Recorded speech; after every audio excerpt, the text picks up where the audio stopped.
Welcome back to another video.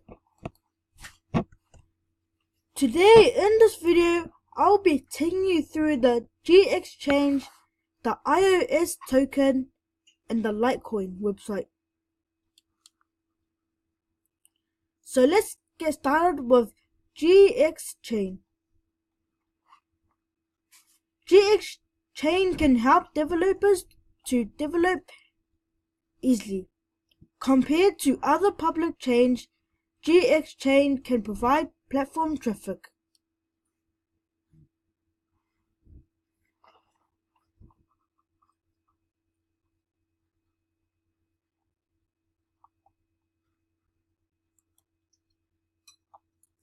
Now the iOS token.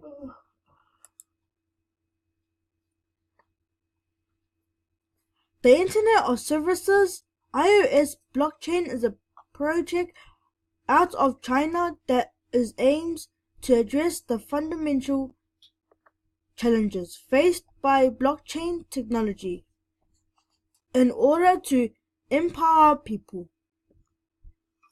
Now the Litecoin.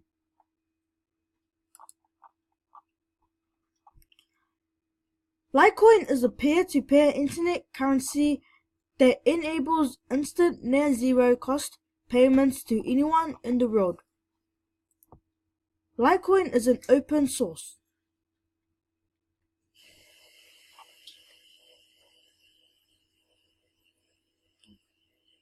The links for these websites will be in the description down below. So I'm going to end the video right here. You can subscribe to my channel, like this video and comment down below. Don't forget to go to the Wheelsquare's website to find more information.